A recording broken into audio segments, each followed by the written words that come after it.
Today we are going to talk about environmental toxicants that might be contributing to your symptoms. So this is a big topic and I could go on and on and on, but I'm going to keep it brief and I don't want to overwhelm you. We are exposed to a lot of different environmental toxicants that our bodies have to process. And a lot of times we'll hear people say, like about detox, they'll say, well, your body naturally detoxes, so you don't have to do a detox. And that's true. That is true. Our bodies are designed to naturally have that detox process. However, they're not designed to be exposed to the level of toxicants that we are exposed to on a day-to-day basis. I mean, just look at 100 years ago. Like, how different is our life today than it was 100 years ago? And we are constantly exposed to plastics, phthalates, fragrances, just all kinds of, there's so many, thousands of chemicals in our products that we are applying to our skin or breathing in every single day. So this is a big topic. It's kind of a heated topic. Sometimes,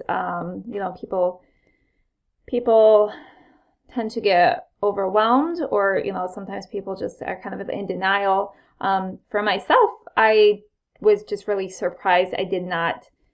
It never occurred to me that products that are on the store shelf could potentially have anything harmful in it. I just assumed that here in the US, I assumed that these were regulated and that they had to, there was some sort of approval process to use chemicals in these personal care products. And unfortunately, that is not the case.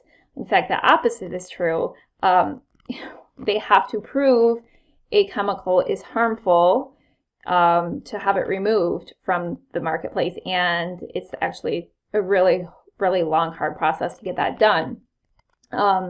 So, even though a lot of these chemicals, if you look at the scientific studies, there's endocrine disruptors and immune dysregulators and just all kinds of stuff, carcinogens and things like that. If you've seen the California Proposition 5 warning label, I think that we all kind of just like, oh, whatever, like that's California Prop 5 label. But I think it, at the same time, kind of opens your eyes to how much, how many things we're being exposed to,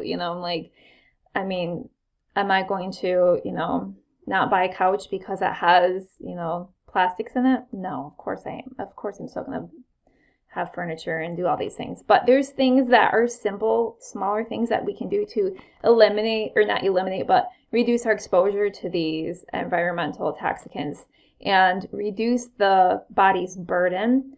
And, again, I'm going to talk about that inflammation bucket. These things contribute to how full your bucket is. So it's just a simple thing that you can do to lower the inflammation level in your body. So like I said, I want to keep it simple. I don't want to overwhelm you. You could really go down a rabbit hole here and drive yourself crazy like I did in the beginning. I was making my own concoctions of everything and it was a disaster, to be honest.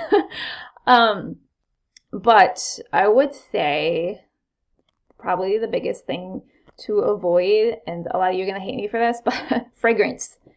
And, I know a lot of us probably already using like a free and clear detergent and things like that. But if you look at the labels on your products, you're probably being exposed to quite a bit of fragrance without even realizing it. And the problem with fragrance is that it's just an umbrella term that they can hide any chemical behind. And, usually it's like a combination of, multiple chemicals, but they don't have to disclose that to you, and it's usually pretty nasty chemicals.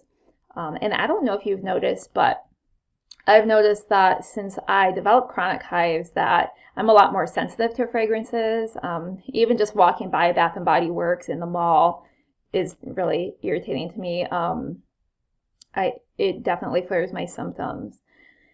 And actually recently I have been purchasing this popular brand of a natural deodorant, and I started reacting to it, and I turned it around and looked at the label, and it had fragrance in it. And it turns out they were bought out by a bigger company, I think Procter & Gamble, and they changed the formula. So, you have to kind of, keep an eye on these kinds of things. if you want product recommendations, I do have a brand that I used, Jody Franklin, our group skincare expert and functional medicine practitioner, actually recommended these products to me, and I've been really happy with them. They're very clean. You can either PM me or drop a comment below, and I will get that over to you. But another thing is mold. So mold is a big one. I live in a moldy house. It definitely impacts my symptoms. Mold is something that, again, our bodies have to work on detoxing from. So if you're exposed to mold, if you're able to get out of that situation, if you're able to remediate that, definitely address that. Working with a functional medicine doctor can also help you to detox from that, because it does tend to build up in your body and become kind of a long-term issue. Fragrances, that's the big one. If nothing else, I want you to take a look at your products and see, all the products with fragrance in it. Try cutting those out and see how you feel. It might make a difference. And also, if you get on the ewg.org website, you can look up your products and you can see the different chemicals that are included in those products, and they'll give them a rating, and they'll kind of tell you a little bit about them and about why they got the rating that they did. So I really like that. That's handy to just see what your level of exposure is currently. And hopefully if you clean up those products, and if you're able to get away from that mold, if that's an exposure for you, then that will be really helpful for you, just to, again, reduce that inflammation and ease the burden on your body.